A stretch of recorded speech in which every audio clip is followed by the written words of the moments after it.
Welcome to Talk to Me. I'm Brenda Warren, your host, the Solutionist.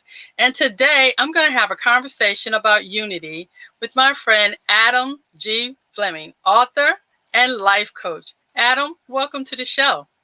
Hey Brenda, thank you so much for having me on inauguration day. What a thrill! What an honor. You know, Adam, I called you because I wanted to have a conversation that I know right now a lot of people need to have. And I knew you'd be the perfect person that would bring some clarity to what a lot of us are thinking about right now. How do we unify our country? How do we unify our families? There's been so much brokenness in hmm the past few years, and I just want to have a conversation about it. So talk to me. Yeah, yeah. Well, I think Brenda, what as I was thinking about what I might share today, I think what was kind of coming to my mind is having a bigger picture on history, world events, and kind of like and ourselves. So all the way from like the entire scope of world history and down to the changes that happen to me and you. You know what I mean? Mm-hmm. So I thought of a couple stories that I thought were kind of interesting, and I think they'll illustrate a point. Um, Okay. so the first story. So what people got to know about me is that I took my family and we lived in Egypt for about 8 months in 2019, and so we were not here in the U.S. at Christmas time in 2019, Christmas 2019. Of course, we came back in.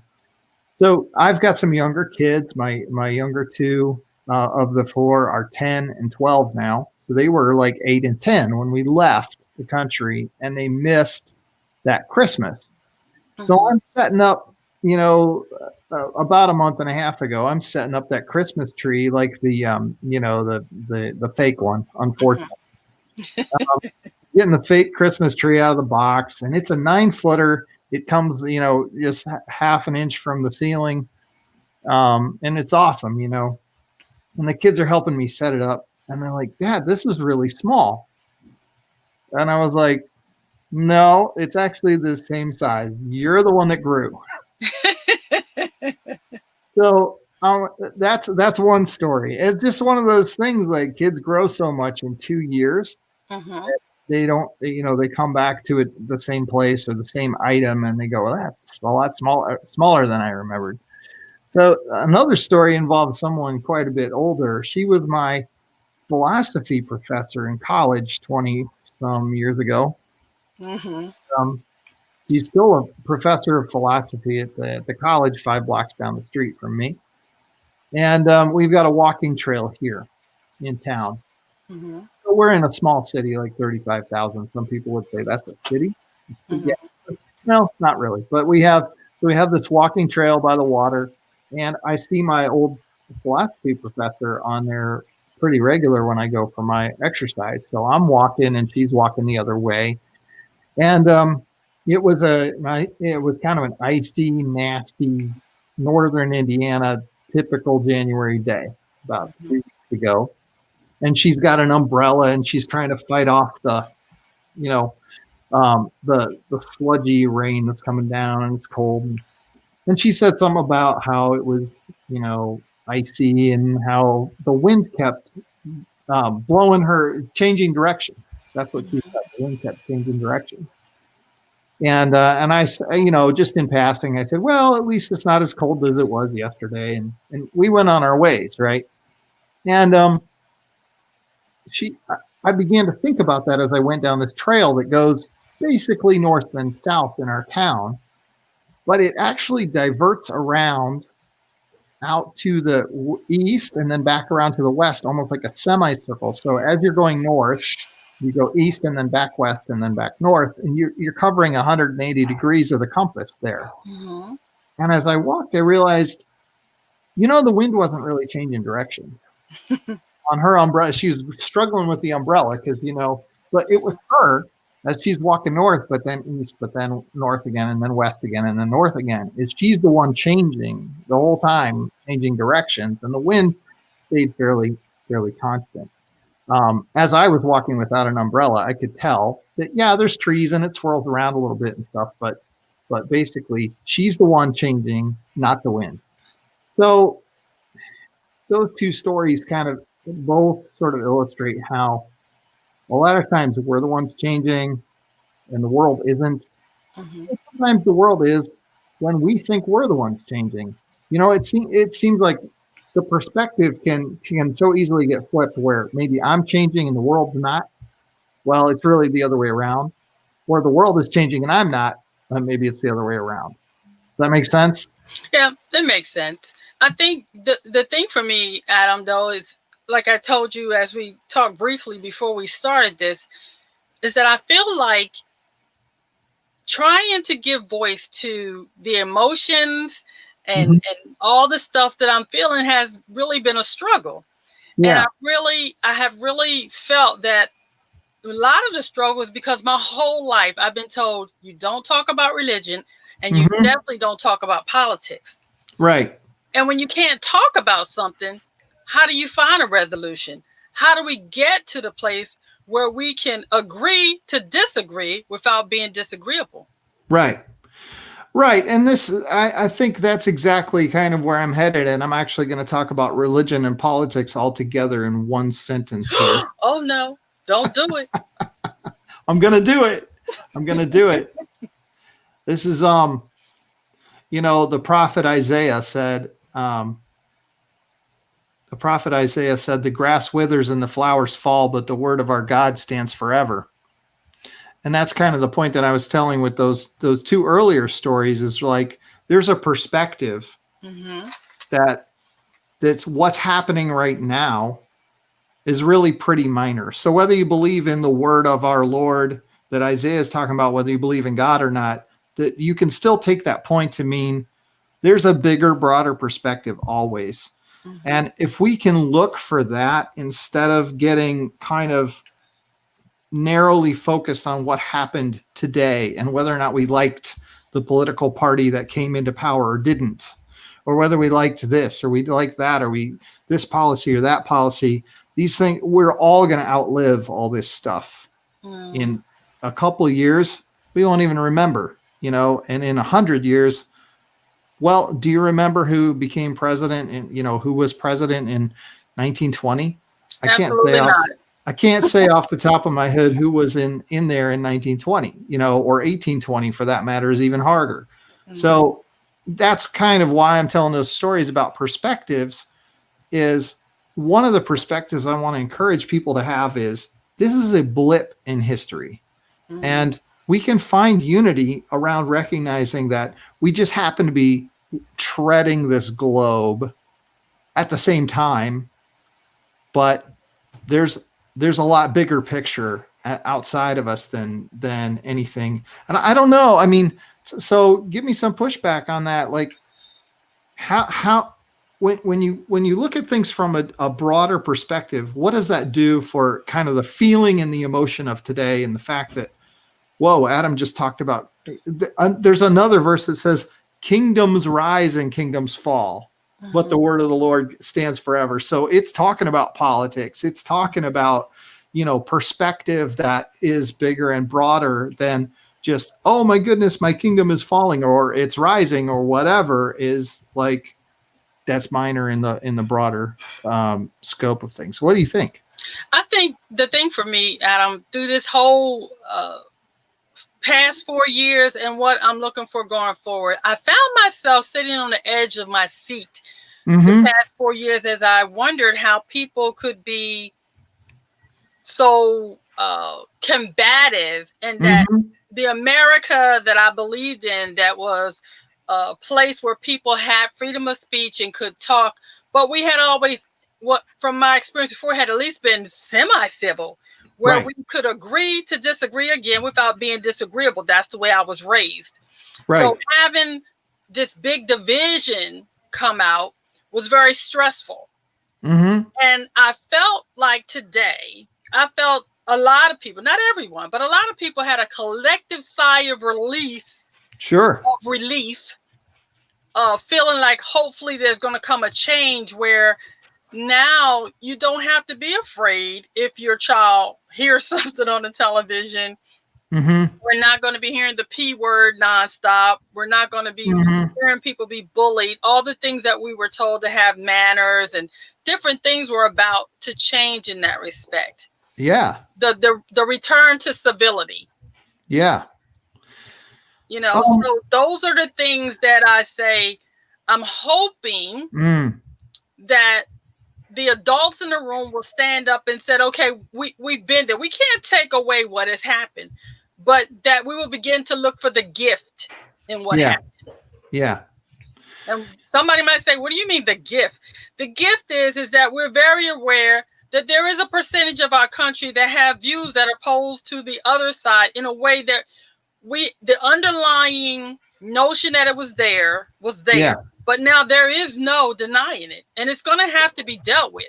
Right. The question is, are we strong enough, and are we willing to really have a conversation, but have it in a way that's safe and respectful to everybody involved? Right. Right. Right. And I think that there's a couple of different ways of looking at that. I mean, one is I'm always conscious of like, I think about, again, about history. I think sometimes about, Germany in the 1930s. And how is it that some people looked around and said, it ain't getting better until it gets a whole lot worse, and they got out of there? And then other people did not see it that way. And I never want to be the guy who finds out someday, 10 years from now, well, it got a lot worse before it got better. And I wish I would have gotten out. And on the flip side, we want to have hope in humanity. But I'll tell you, there's a book I've been reading called Generations. It was written in 1990, and it predicted a civil crisis in 2020. They were spot on. They said, we're not sure exactly which year. And I was like, well, you nailed it. So good job, guys. And they took a look at generations all the way back to the 1500s in America. And that was kind of their prediction based on how generations come and go and different value sets that generations have in a cycle. Pretty brilliant stuff. But the perspective that they bring is that history is not all written by the people who start the wars, or, it's not always the wars, the events, the elections.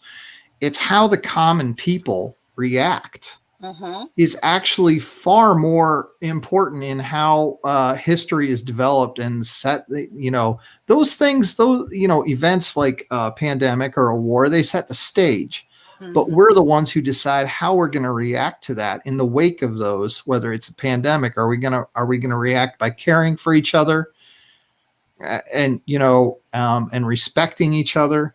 If I happen to believe that if you wear a mask, it's just showing caring and respect. Other people say it's disrespectful to ask them to wear a mask, but let's not get into the details. What I'm saying is, are we going to choose as a people, as a nation, to be caring and respectful in the wake of any tragedy, or in the wake of any election, or in the wake of any event that the big players are part of, right?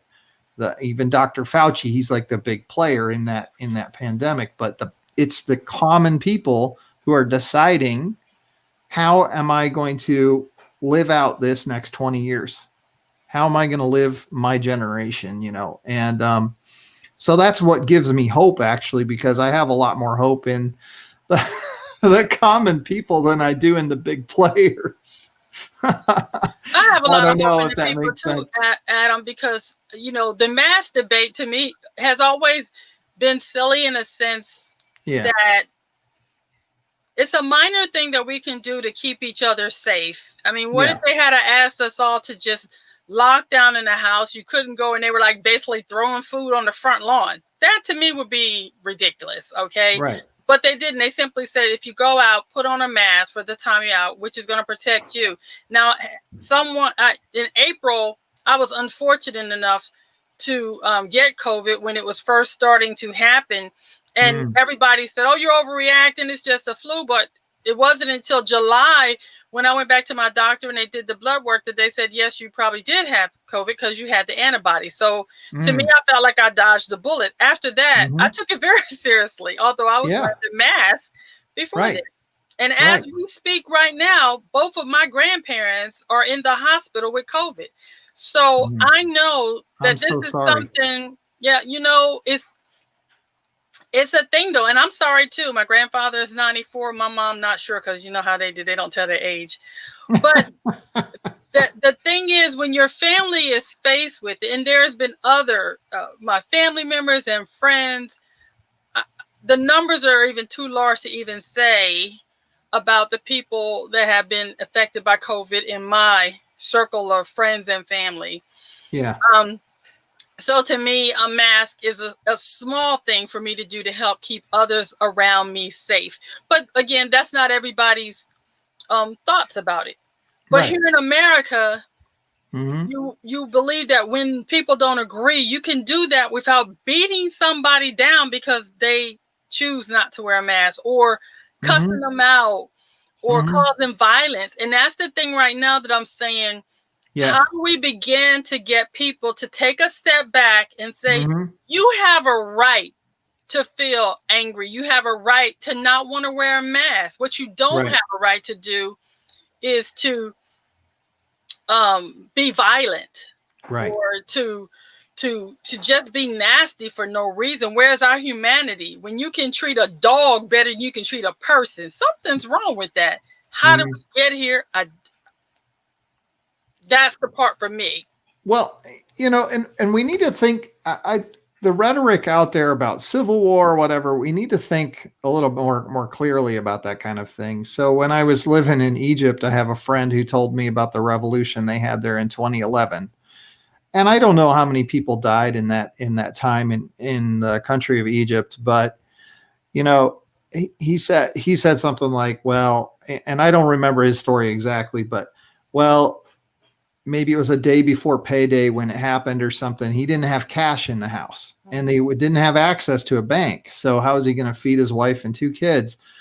Well, they had whatever they had was just enough. They survived for 18 days eating nothing but eggplant. Now, eggplant's pretty good, especially in Egypt, the way they prepare it. If you like baba ganoush or whatever, it's awesome, but not all day long every day for 18 days straight. No, Absolutely thank not. you. And that's minor compared to the violence on the street. We just need we don't have historical perspective in this country on how nasty war really is, and we don't want to go there. So I've spent time living in Congo when it was a dictatorship. We don't want to live in a dictatorship, even No, if the we do not. dictator's propping up the values you think you like. You're going to see lots of neighbors die if you're living. I mean, it's just ugly, ugly, ugly stuff. And we can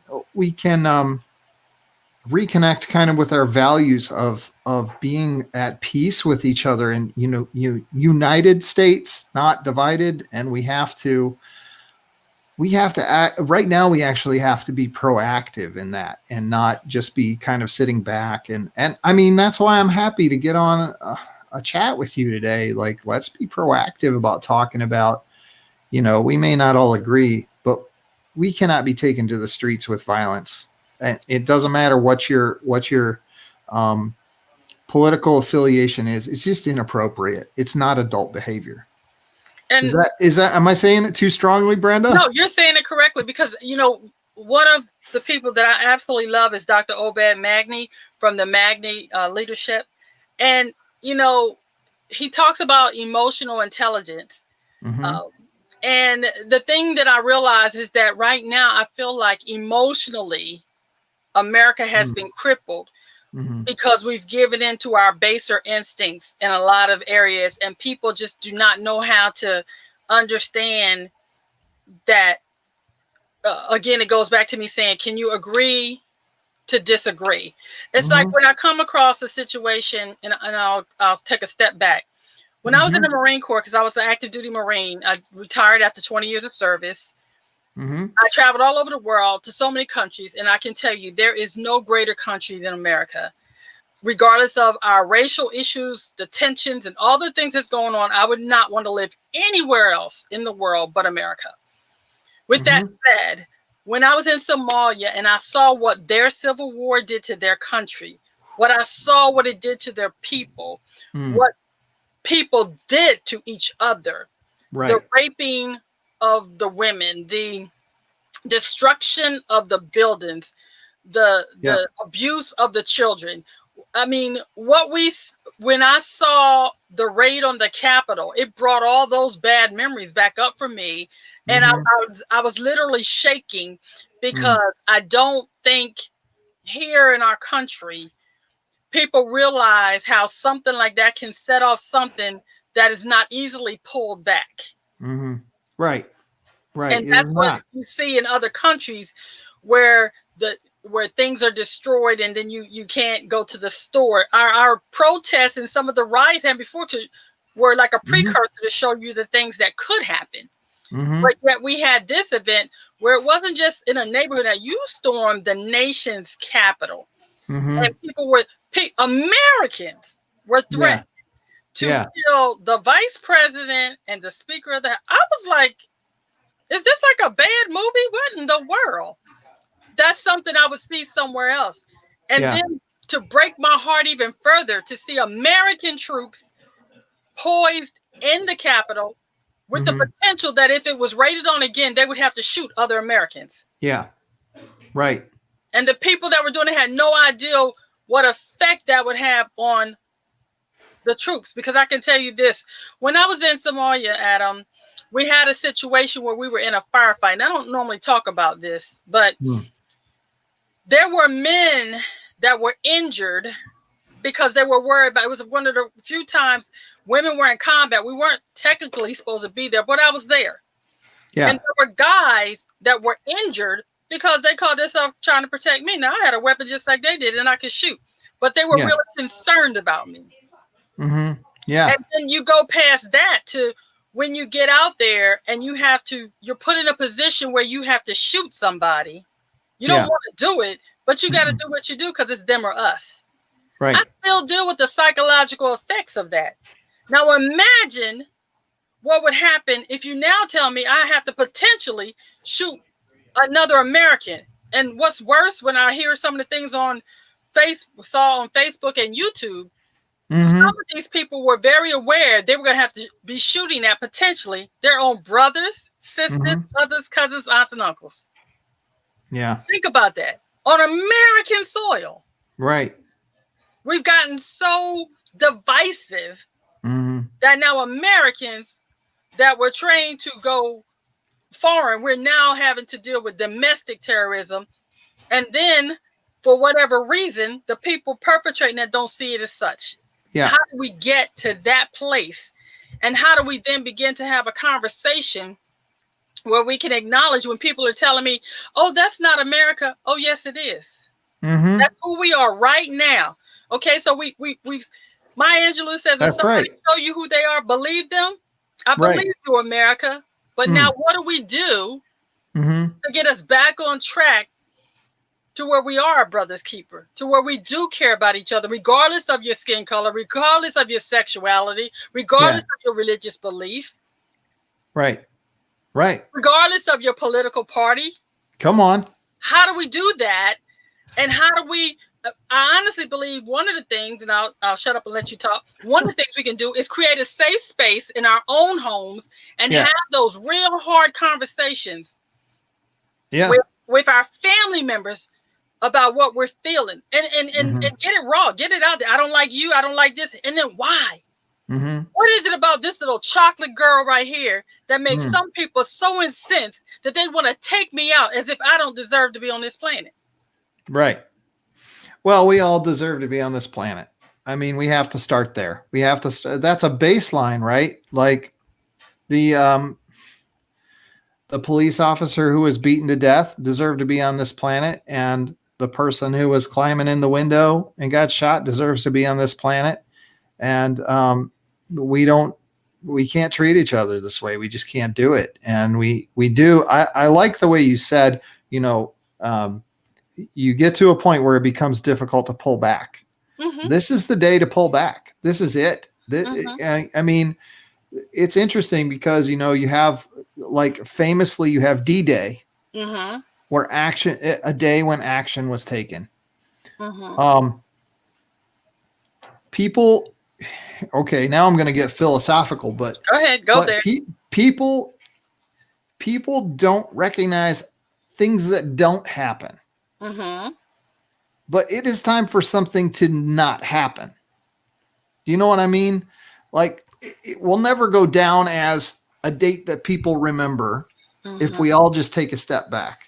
It Yeah. will be a day of inaction. It will be a day when nobody created problems. Nobody started a war. We America don't we needs a don't write timeout. down the we don't write down the day that nobody started a war. We only write down the day when people did. But That's let's have good. days that we didn't write down. Let's have days that didn't go down in history. Days when normal people went to their normal jobs and took care of their normal kids and went to their normal soccer games and watched their kids lose 3-2. Mm-hmm. And here's the thing, whatever we believe in, and I'm gonna bring up something that I know people will take issue with, but the contrast was so stark and so blaring to me. Yeah. When Colin Kaepernick took a knee during the national anthem, people lost their minds. You're disrespecting the flag and da da Mm-hmm. da da da. Now we fast forward to January 6th, and a police officer is beaten to death with an American flag. That's pretty disrespectful. That's pretty disrespectful. And I'm going, how do you not see that and go, it's like these are the Mm-hmm. things that I'm saying. Someone has to say, where are the adults in the room that says, okay, people, let's take a really hard look at why here Mm-hmm. we've lost our collective minds Mm-hmm. and everything just, with our cancel culture and all the other stuff that we've got on here, and now we get to a place where people think it's okay to beat a police officer to death with a flag. And then after people are aware it's done, they justify it.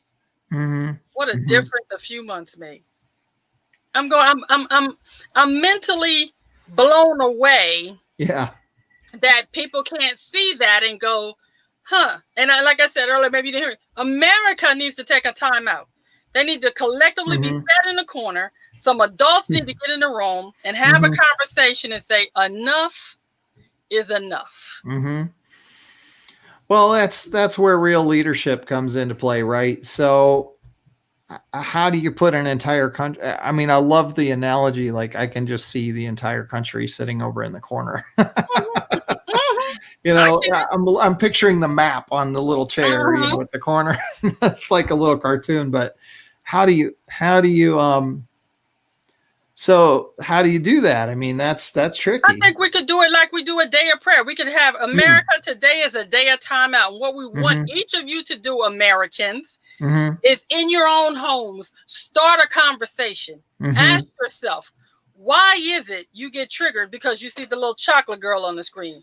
Why is it you get triggered because you see a transgender person? Why Mm-hmm. is it you get triggered because someone kneeled as a protest to the American flag, but you don't get triggered when someone gets beat to death with an American flag? Mm-hmm.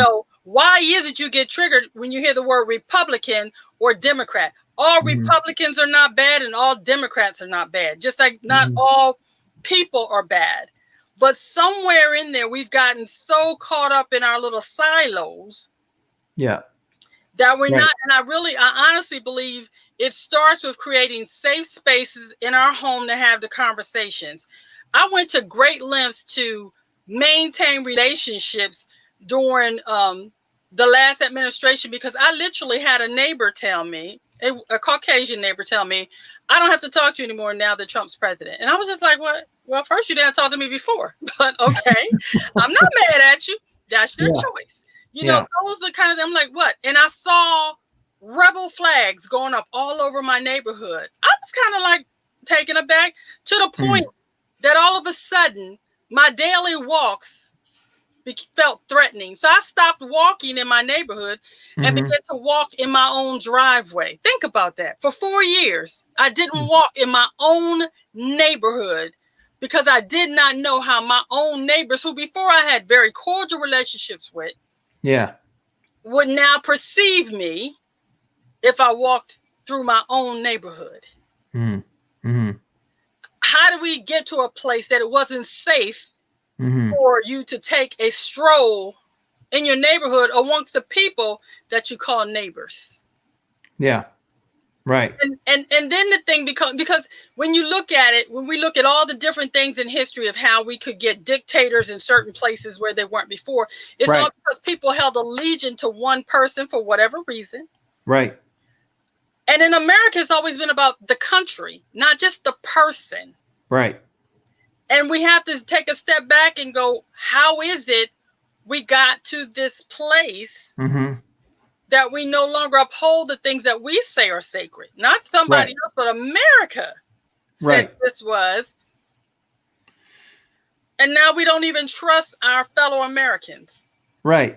Well, I think we're attracted to. Unfortunately, I think there's something in the human spirit that is sometimes attracted to that leader that you can kind of look to and go, yeah, I'm part of that tribe. And I think we see it in, very dangerously so in our churches as well, where people get really hooked into one particular pastor who is, I'm not going to name names, you know who they are, who is like, ends up being a millionaire because a bunch of people are just kind of really willing to kind of throw money in, show up, clap and cheer, and he's saying all the right things or she's saying all the right things, and I'm going to support that and not ask any questions. We've got to have critical thinking.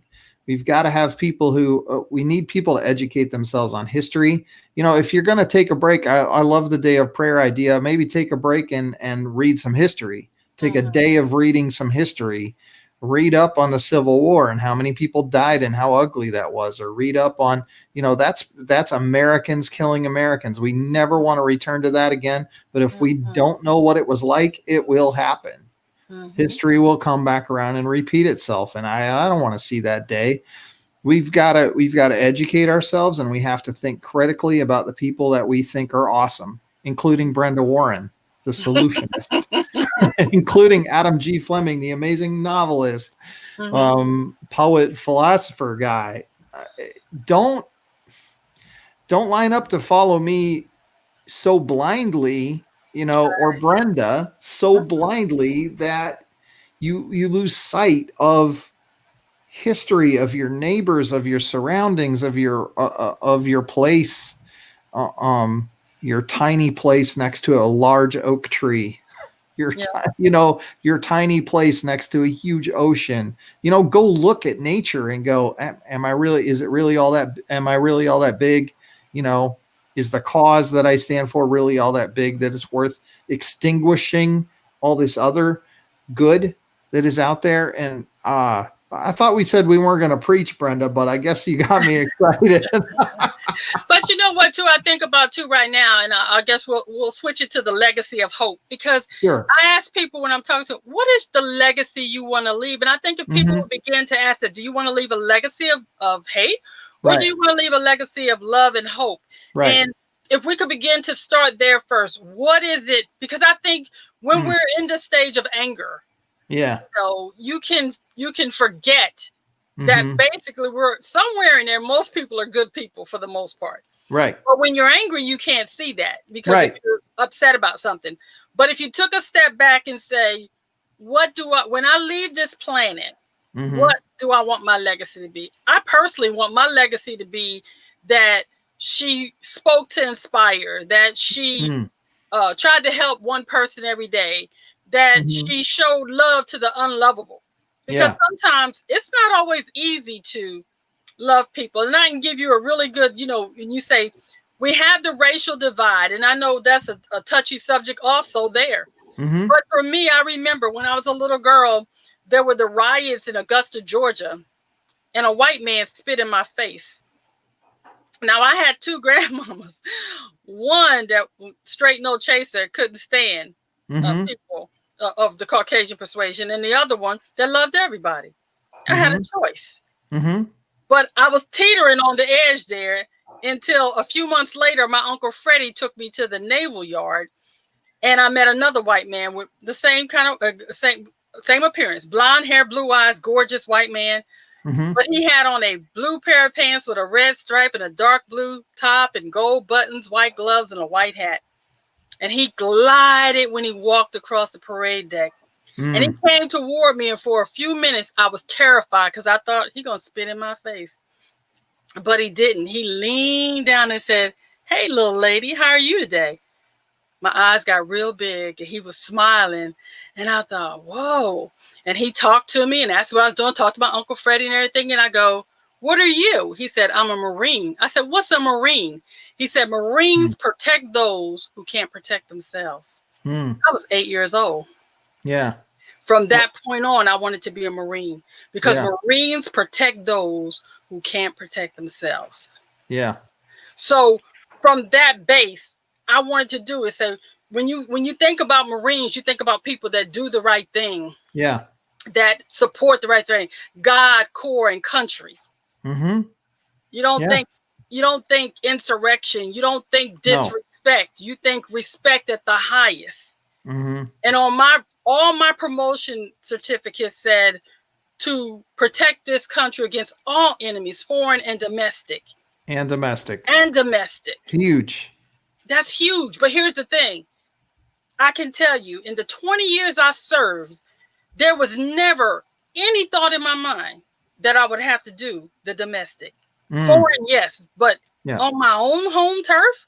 Why? Because Mm. Americans don't do that. Mm. Unfortunately, we're not at that state anymore. So now we Apparently, are there. apparently we do that. We do that, right? Mm-hmm. So now the Apparently we do. question is, how do we begin to get everyone to start to look inside Mm-hmm. and say, hey, I want to be in the America where I can walk down the street, Mm-hmm. where that I'm not a target because of the color of my skin, Right. and that people recognize that people are people, regardless, Yeah. again, of their gender, of their color, of their religion, of their political views. And also because we are Americans, and that's part of arguing is what we do. But we Mm-hmm. don't have to argue in a way that takes away from the other person. How do we begin to get people to get back to a place where we can be able to agree to disagree without Yeah. being disagreeable?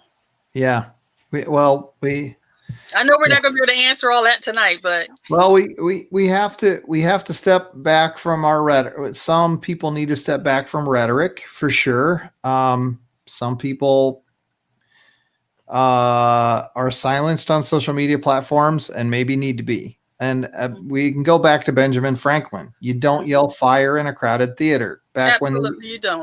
the way the theater was lit was with little fires. They weren't. It Mm-hmm. wasn't electric. You know, it was like little fires on those stage, and they burned down real easy. And Mm-hmm. if you yelled fire, you're going to create a panic. So we've got to stop yelling fire, and we need to ask people who are yelling fire to stop, or you Mm-hmm.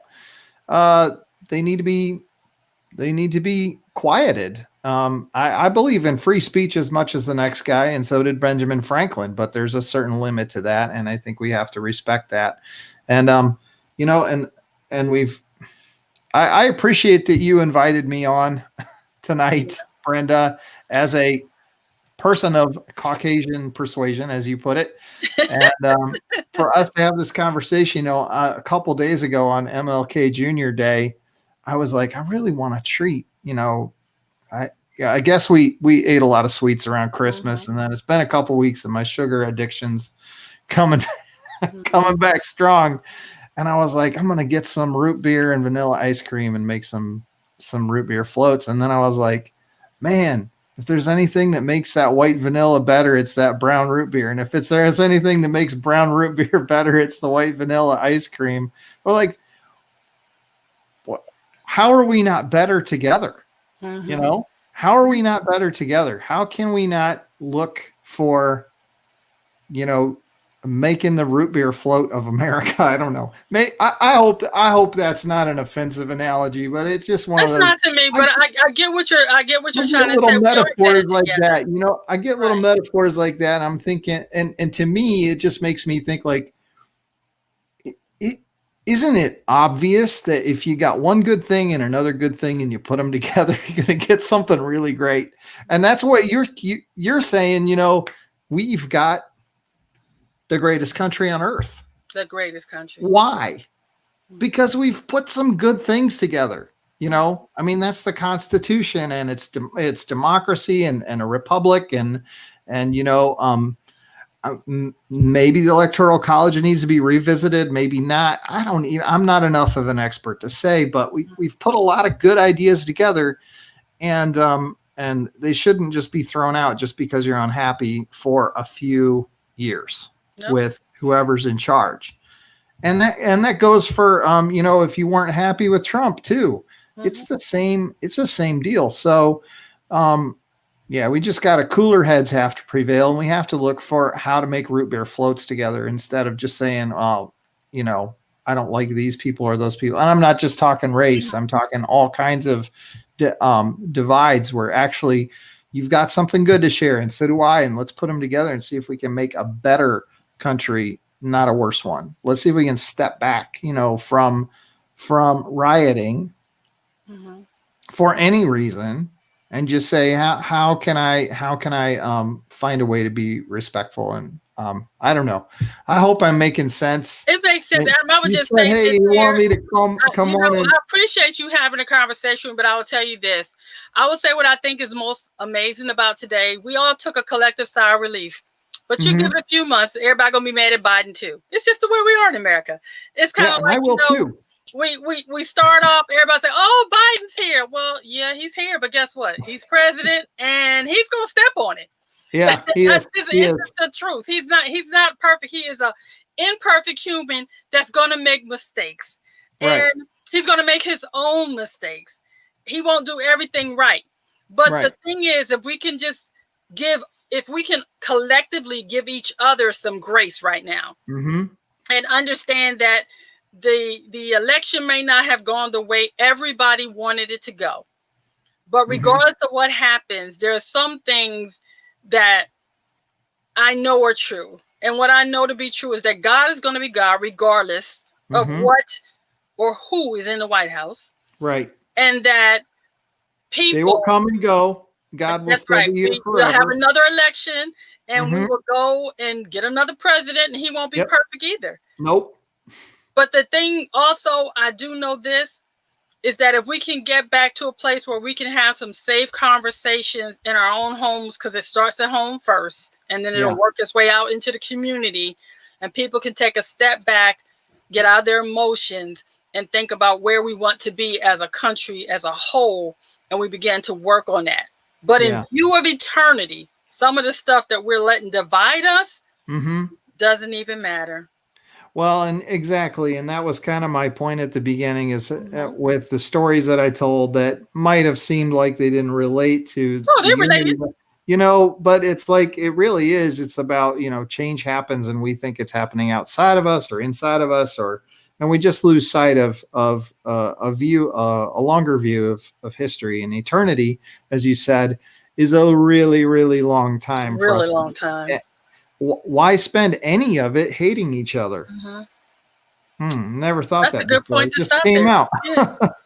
Well, Adam, we've been doing this for 43 minutes. I think people are probably tired of hearing this, but I will say this here. I'll say thank you for joining me today.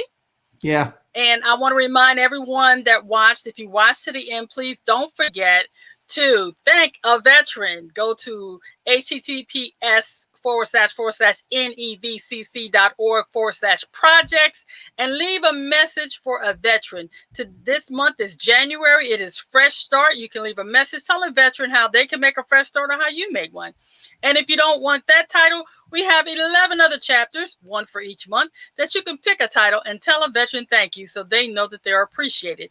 When you do that, in 2022, they will receive a book compiled with all the thank yous so they know that they have been appreciated. Adam, once again, I'd like to say thank you. If anyone's interested in reaching out to you for your life coaching or for find out about your books, what's your website? My website is www.motivationallistening.net. Okay. Well, thank you for coming to see special edition of Talk to Me. And Adam, once again, thank you for starting the conversation. I know we don't have all the answers, but I'm No, hoping people remember, guess what, America? Life is choice driven. The choices you make today will be the reality you live tomorrow. that's Choose right. wisely. All right. Thanks, Thank you Brenda. for joining us. Yep. Take care.